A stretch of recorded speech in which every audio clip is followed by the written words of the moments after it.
옛날 어느 마을에 같은 나이에 청년 둘이 있었는데 한 사람은 아주 불효자, 못된 사람으로 소문이 났고 한 사람은 아주 효자로 착한 사람으로 널리 알려졌습니다. 불효자라고 늘 비난받고 또 아버지에게 꾸중 듣는 이 못된 청년이 내 마음은 그렇지 않은데 왜 자꾸만 나를 불효자라고 하고 못된 사람이라고 할까? 나도 좀 다시 한번 효자 소리를 들어봐야 되겠다. 그리고는 친구를 찾아갔어요. 친구, 내 마음은 그렇지 않은데 왜 아버지는 늘 나를 못마땅하게 여길까? 왜 동네 사람들은 나를 불효자요 못된 사람이라고 할까? 자네는 어떻게 하길래 효자 소리를 듣고 착한 사람이라는 얘기를 듣나? 그 비결을 좀 알려달라고 했어요. 뭐 어려울 거 없어. 나는 말이야, 추운 겨울이면 아침에 아버지 일어날 시간보다 조금 일찍 아버지 주무시는 방에 살그머니 들어가서 아버지가 곱게 개 놓으신 아버지의 옷을 내가 입고 아버지 깰 때까지 기다려서 옷을 따뜻하게 데워서 아버지가 춥지 않도록 옷을 입게 해드린다네. 불효자가 이 얘기를 듣고 나서 그 돈 들어가는 것도 아니고 힘이 드는 것도 아닌데 그처럼 효자가 되기가 쉽구나. 그리고는 나도 해봐야지. 그 이튿날 아침에 일찍이 아버지 일어나기 전에 아버지 방에 들어가서 아버지가 깨시지 않도록 조심조심하면서 아버지 옷을 다 입었어요. 그리고 아버지 옷이 따뜻해지기를 앉아서 체온이 그 옷에 배어들도록 기다렸습니다. 이윽고 아버지가 잠에서 깨어 일어나십니다. 그리고는 아들을 쳐다봅니다. 아들이 아이고 우리 아들 효자 났네 이렇게 칭찬할 걸 기대하고 아버지를 이렇게 쳐다보고 있는데 아버지가 야 이놈 이제는 하다못해 아버지 옷까지 입어? 이 못된 놈 야단을 막 치십니다. 아들은 에이 효도도 뭐가 맞아서 해먹지 그러면서 아버지의 오해에 서운하고 자기의 뜻이 전달이 안 되는 것을 보면서 문을 박차고 그냥 나갔다는 얘기예요. 서로 신뢰가 쌓이면 뭐든지 다 좋아 보이고 신뢰가 깨어지고 소통이 잘 되지 않으면 뭐든지 다 오해가 돼요. 그러니까 미운 사람은 미운 짓만 계속하는 것 같고 예쁜 사람은 예쁜 짓만 계속하는 것 같이 보이는 그 관성의 법칙이 우리의 심리 상태에도 영향을 미치는 것이죠. 산상수훈이라고 알려져 있는 오늘의 본문 맨 앞부분에 예수님 말씀하신 8가지 복이 하나씩 하나씩 차례로 우리에게 설명되어 있는데 이것을 읽는 사람들은 처음에 이상하다. 이게 뭔 복일까? 왜 8가지 복이라고 그렇게 이름을 붙였을까? 의아해할 때가 있습니다. 가난한 자 복이 있다. 가난이 왜 복일까? 우리는 늘 부자가 되고 싶고 경제적으로 여유롭게 살고 싶은데 가난한 자 복이 있다. 우리는 늘 행복하게 웃고 얼굴을 활짝 펴고 기쁘게 살고 싶은데 애통하는 자는 복이 있다. 어디에 가서든 주장하고 영향력을 강력하게 행사하고 뭐든지 앞장서서 끌고 나가고 싶은데 다 양보하라는 거지. 온유한 자가 복이 있다. 또 음료수 한 잔을 마셔도 시원하다, 갈증이 해결됐다, 이걸 복이라고 생각하는데 목마른 자가 복이 있다. 우리는 늘 남들에게 인정받고 싶고 위로받고 싶은데 긍휼히 여기는 자가 복이 있다. 도대체 이 복을 이해할 수가 없다고 질문하고 싶어요. 번역에서 나오는 오해 때문인데, 복이 있다라는 말은 지금 가난하고 지금 슬퍼하고 지금 양보하고 너그럽게 지금 갈증을 가지고 사는 것이 복이다 이렇게 말하는 것이 아니고, 이러한 마음을 가지고 이러한 태도로 사는 사람이 복을 받는 게 마땅하다, 복을 받을 만한 준비가 되어 있는 사람이다, 이런 사람이 복되도다 이렇게 말하는 거예요. 그러니까 가난 자체가 복이라는 얘기가 아니고, 슬픔 자체가 복이라는 얘기가 아니고, 주님이 말씀하신 순서를 따라서 그냥 가난도 아닌 심령이 가난한 자, 어쩌면 이 부담이 굉장히 덜어지는 것 같이 느껴질 수도 있습니다. 실제적인 가난이 아니구나, 그냥 마음이 가난하면 되는구나 이렇게 생각할지 모르지만, 실제적인 가난보다 마음의 가난은 더 처참할 수 있어요. 우리가 경제적으로 가난하고 가진 것이 없어서 힘든데 마음까지도 아무 여유 없이 각박한 이 가난한 마음은 천국은커녕 지옥일 수도 있어요. 그런데 마음이 가난한 자 복이 있다, 천국이 저의 것이라고 주님은 말씀하십니다. 천국을 소유하는 자 어떤 사람이냐? 자기의 소유가 없는 사람이라는 거지요. 그러면 우리 경제 활동도 하지 말고 일도 하지 말고 돈도 벌지 말고 승진도 기대하지 말고 저축도 하지 말라는 얘기냐? 아니에요. 심령이 가난한 자, 마음이 가난한 자는 자기의 마음 속에 내가 가진 것이 아무것도 없는 사람입니다. 어떻게 그럴 수 있습니까? 실제로 우리가 부동산을 가지고 있든 현금을 가지고 있든 보석을 가지고 있든 은행 계좌에 예금이 많이 들어있든 앞으로 탈 적금이 큰 것이 있든 사회적인 명예나 지위가 있든 이 모든 것이 내 것이 아니라 하나님이 나에게 맡겨주신 사명이요 은총의 선물입니다. 주님, 이 주님 것을 나에게 이렇게 맡겨주셨으니 오늘은 누구를 위해서 어떻게 하나님을 기쁘시게 하는 일에 쓸 수 있을까요? 주님 말씀하세요. 그 결심과 의도로 우선 10분의 1을 교회를 통하여 맡깁니다. 10분의 9도 주님께서 말씀하시면 언제나 주님의 것이니 주님의 뜻대로 드리겠습니다. 나누겠습니다. 베풀겠습니다. 이게 마음이 가난한 거예요. 우리가 아주 조금 소유했을지라도 주님이 오늘 바쳐라, 주님께서 오늘 나누라, 베풀라, 도우라, 넉넉하게 살아가라 이렇게 말씀하실 때 주님 없어요.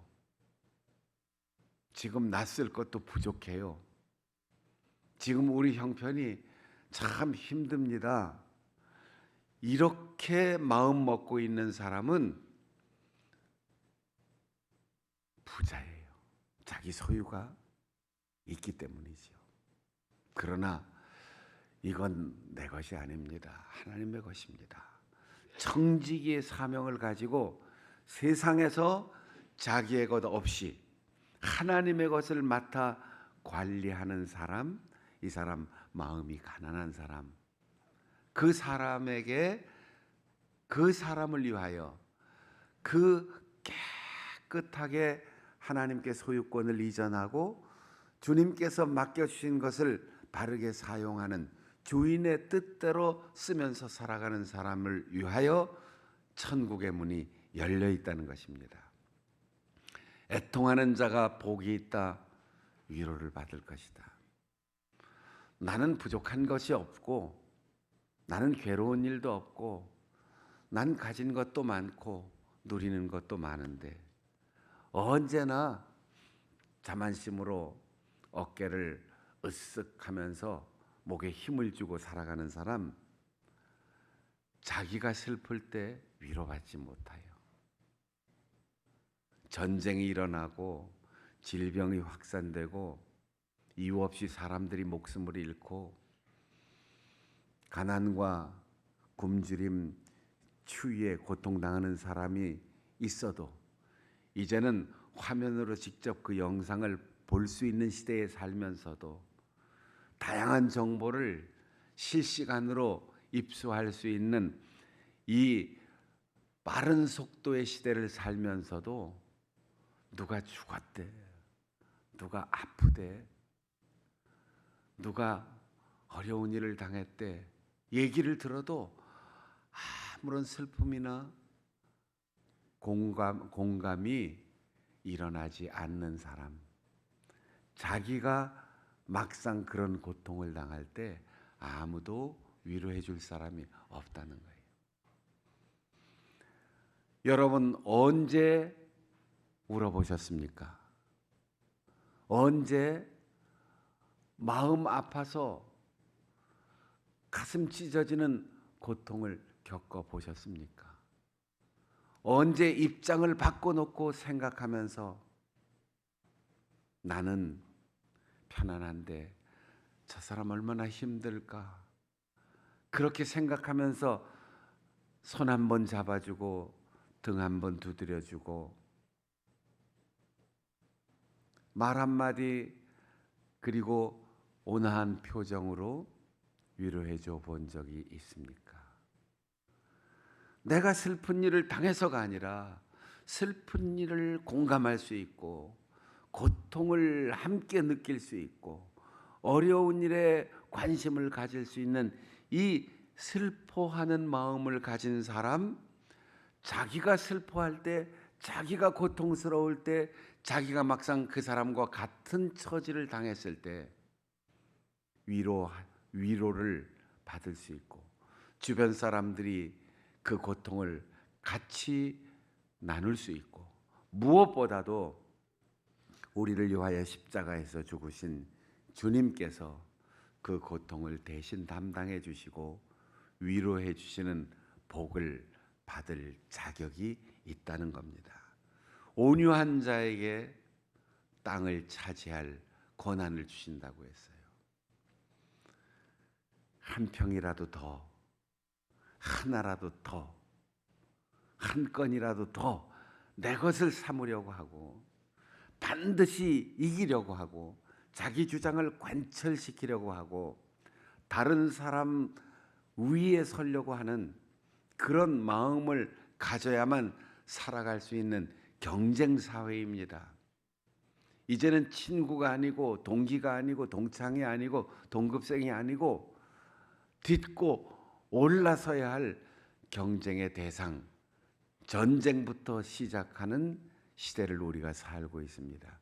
그런데 양보하라고요? 욕을 먹어도 대항하지 말고 난폭한 일을 당해도 원망하지 않고 섭섭해하지 않고 받아들이라고요? 어떻게 그럴 수 있겠습니까?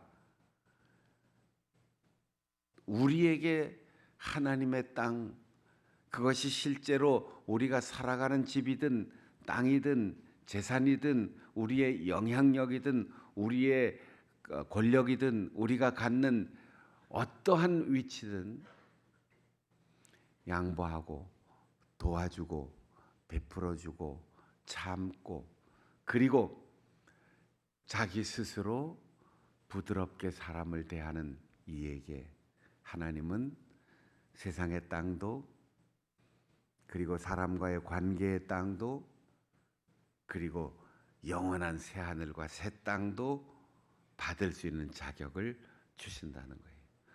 그러니까 이 팔복의 앞에 나오는 단어는 면허증, 자격증, 소유권을 얻을 수 있는 사람, 그 시험을 이야기하는 겁니다. 목마른 자, 왜 우리가 목이 마르지요? 꼭 음료수를 못 마셔서가 아니고 타는 갈망이 있어요. 저걸 얻어야 하는데, 저거 내가 가져야 되는데, 이런 갈망이 우리에게 있는데 여러분 그런 갈증을 느껴보신 적이 있습니까?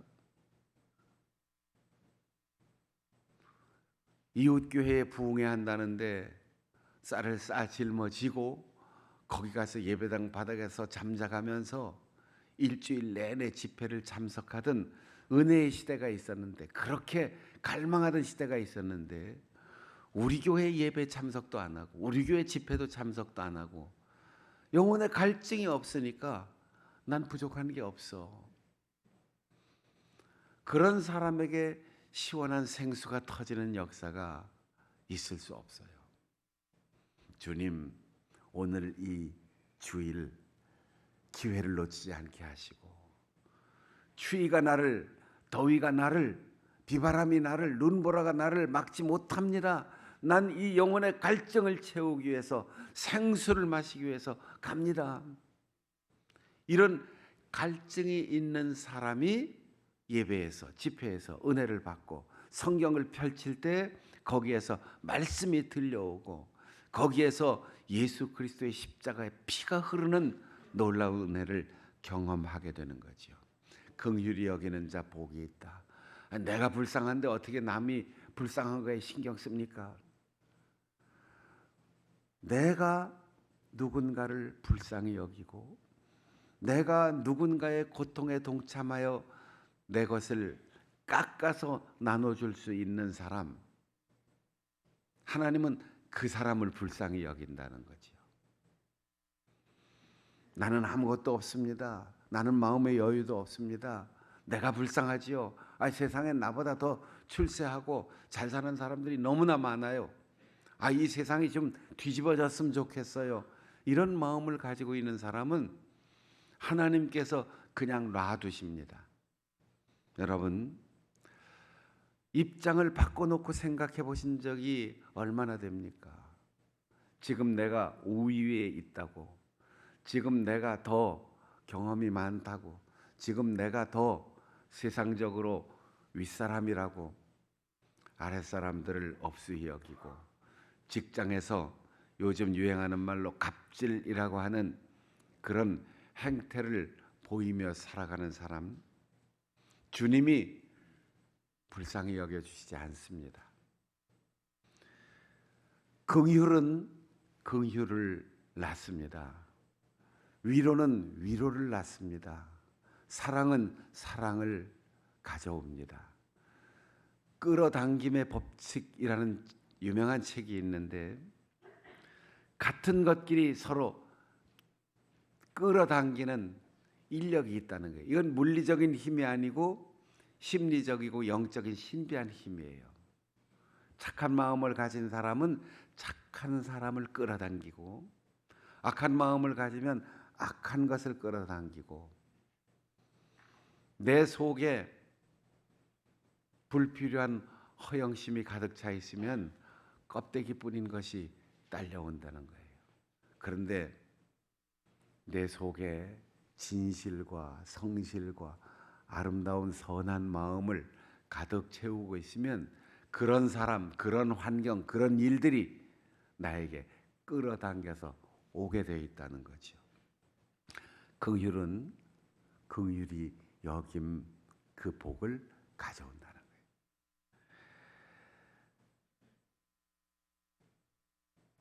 맑은 마음, 청결한 마음을 가지면 하나님이 보인대요.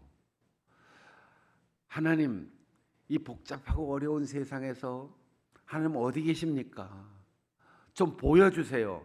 들려주세요. 하나님 보여주면 내가 믿지. 여러분, 아무리 좋은 거울을 가지고 있어도 때가 끼면, 김이 서리면 형체가 제대로 보이질 않아요. 깨끗해야 됩니다. 유리는 깨끗해야 투명하게 밖이 보일 수 있어요. 내 마음이 깨끗하면 욕심으로 더러워지지 않고 미움으로 일그러지지 않고 불평과 원망과 부정적인 생각으로 흐려지지 않으면 하나님이 보여요. 하나님의 형상으로 만들어진 사람을 볼 때도 선입견과 편견과 이기심을 버리고 보면 그 사람을 통해서 하나님이 보입니다. 인도 북부나 네팔로 가면 서로 만나서 인사할 때 합장을 하면서 나마스테 이렇게 인사해요. 나마스테.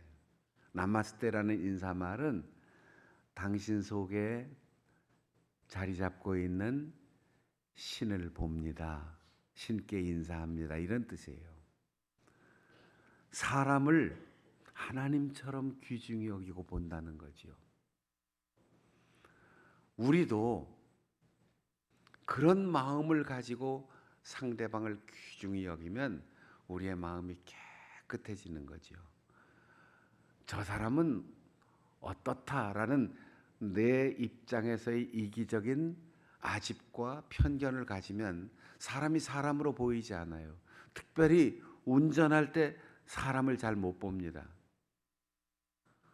대형 트럭이든 조그만 승용차든 고급 세단이든 어떤 차든 운전하는 속도와 그 안에 타고 있는 사람 이것보다는 껍질을 보게 되지요.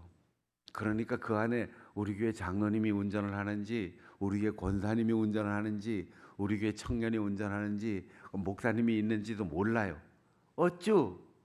이렇게 자존심이 탁 자극되면 그때부터는 조그만 차가 아니면 화물차가 이러면서 그 안에 어떤 소중한 사람이 타고 있는지를 잊어버리죠. 그러니까 대형 사고를 유발하는 거예요. 사람을 깨끗하게 볼 수 있으려면 하나님의 형상으로 만들어진 존재가 우리 사람이다. 그러니까 내가 당신 안에서 우리 주님을 봅니다. 우리가 서로 만날 때마다 저하고 시선이 마주치면 시험을 당할 수 있으니까 아이고 저 인간 또 보이네. 저쪽 문으로 들어갔으면 좋았을 텐데 타이밍이 하필이면 왜 또 여기서 마주쳤어?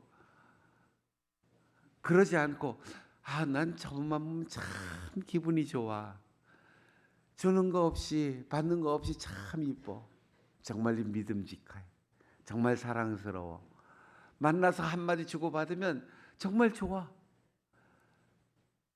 이게 도를 닦아서 되는 게 아니고 도덕 점수, 윤리 점수를 많이 받아서가 아니고 사람은 하나님의 형상이다. 하나님이 당신을 닮은 존재로 이 세상을 관리하는 피조물 중에 관리자로 우리를 세우셨다. 이 마음을 가지면 다 예뻐 보이고 다 사랑스러워 보이는 거죠. 얼굴이 비치려면 깨끗해야 된다는 거예요. 우리의 마음, 우리의 영혼이 깨끗해지면 은을 재련할 때 도가니에 넣고 계속해서 고온으로 올려서 모든 불순물이 다 타고 완전히 용해되어서 99.9%의 순은이 되었는가를 알아보는 고대의 방법은 얼굴을 비치는 거였어요. 이것이 완전히 녹아서 표면 장력에 의해 약간 동그스름하게 이렇게 녹아 있을 때 대장장이가 이렇게 들여다보면 자기 얼굴이 맑게 비치면 이게 다 불순물이 사라지고 완전히 녹은 거예요. 우리가 하나님의 형상을 온전히 보고 형제 안에서 나를 보고 내 안에서 당신을 볼 때, 우리의 두 눈동자가 서로 마주칠 때 그 속에서 사랑스러운 하나님의 형상이 보일 때, 그 은혜를 받으려면, 그리고 비단 사람뿐이 아니라 나뭇잎 하나에서도, 흔들리며 피는 꽃 한 송이에서도, 지나가는 빗줄기, 떨어지는 눈송이에서도 우리는 맑은 마음, 깨끗한 마음을 가지면 거기에서 하나님의 위대한 창조주, 그분, 우리를 사랑하셔서 모든 것을 다 내어주신 그 아버지를 볼 수 있습니다. 여러분, 우리 모두의 마음이, 우리의 영혼이 깨끗하고 맑아서 세상 천지 어디를 보아도 하나님이 보이는 그런 신비로운 은혜 속에 살아갈 수 있기를 바랍니다. 누가 하나님의 자녀입니까? 누가 하나님을 아버지라고 부를 수 있겠습니까? 누가 하나님께서 너는 내 아들이다, 내 딸이다, 누가 주님께서 너는 나의 참된 제자다, 내 동생이다, 이렇게 말할 수 있는 사람이 있겠습니까? 도덕적으로 윤리적으로 깨끗하게 살아서요? 세상에서 출세하고 성공하고 좋은 일을 많이 해서요? 화평케 하는 자 복이 있다. 평화를 만들어가는 자, 평화를 이루는 자 복이 있다. 그가 하나님의 자녀라고 부름을 받을 것이다 했어요. 평화를 만들어가는 자, 참 똑똑하고 참 계산 잘하고 정말 말도 잘하는데 그 사람이 가는 데마다 관계가 깨어지고 문제가 생기고 분쟁이 생긴다면 하나님은 그를 자녀로 취급하시지 않습니다. 아무리 부딪히고 갈등이 있고 다툼이 있고 서로 격렬한 논쟁이 벌어지고 얼굴이 붉어져도 그 사람만 나타나면 거기에서 화목하게 되고 평화가 이루어지는 사람, 그 사람이 바로 하나님의 자녀입니다. 여러분이 그런 사람 될 수 있기를 바랍니다. 나 때문에 우리의 가족들이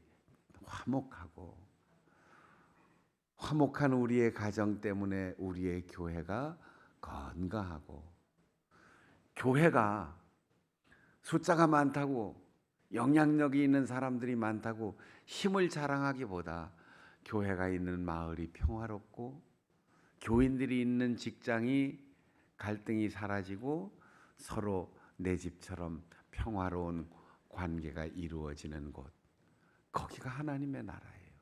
거기가 하나님의 집이에요. 그래서 내 마음의 천국이 이루어지고 우리의 가정 천국이, 교회 천국이, 그리고 이 땅에 하나님의 나라가 이루어지려면 하나님을 꼭 닮은 평화의 사도들, 평화를 만들어가는 사람들, 그들이 있어야지 돼요. 여러분이 그런 역할, 좋은 관계를 갖는다면 하나님께서 너는 참 나를 닮았구나.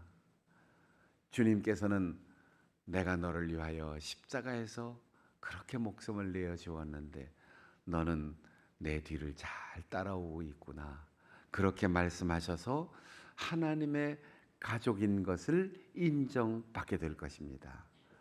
이게 복 받을 만한 마음가짐과 태도로 살아가는 사람에게 약속되어 있는 복을 받을 만한 사람들이에요.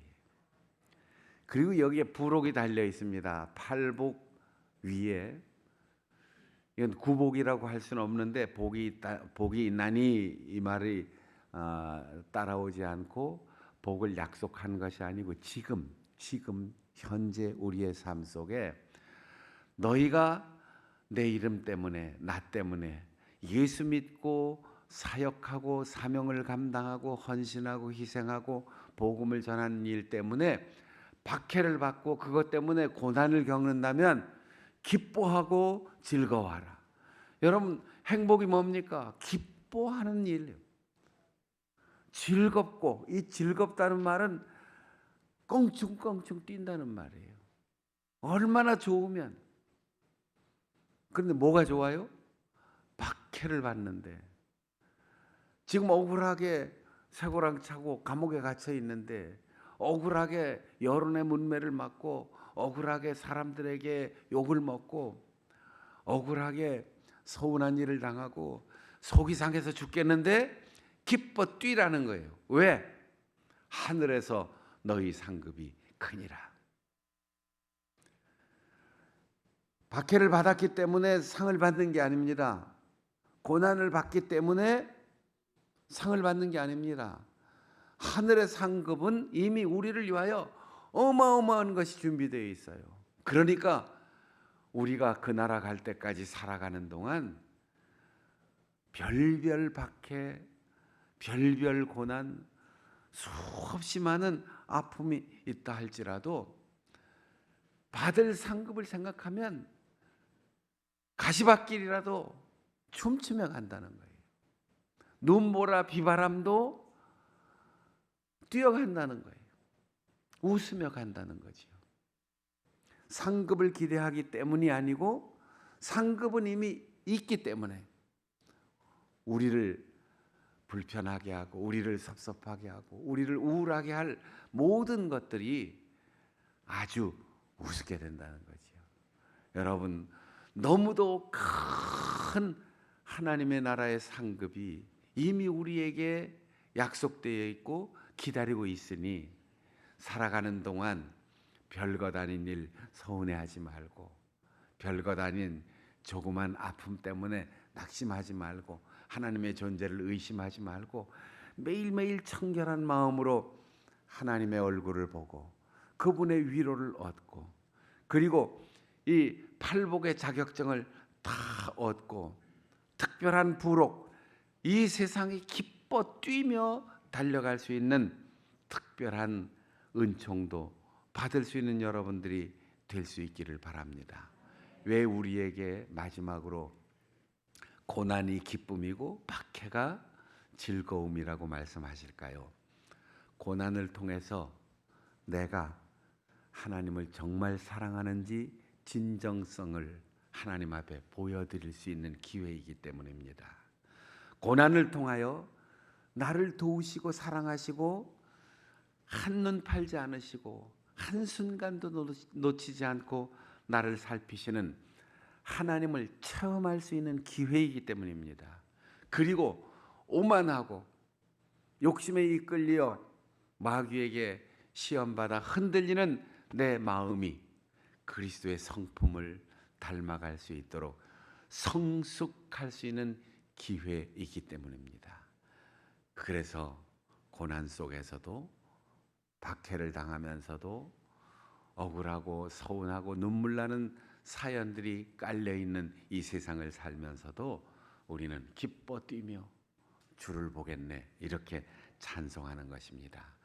한 해의 첫 달이 거의 다 지나갔습니다. 우리에게는 추위도 그리고 갖가지 재난도 알 수 없는 고통도 흉흉한 소식도 많지만 천국의 상급이 기다리고 있고 하나님의 위로와 임재가 우리 곁에 주님을 느끼고 만날 수 있도록 은혜를 주시니 기뻐하는 사람, 즐거워하는 사람, 천국의 소망 때문에 오늘의 문제와 아픔이 아무것도 아닌 능력 있는 성도들로 살아가는 우리 모든 믿음의 식구들이 될 수 있기를 바랍니다. 우리 화면을 보면서 공동기도 드리겠습니다. 복받을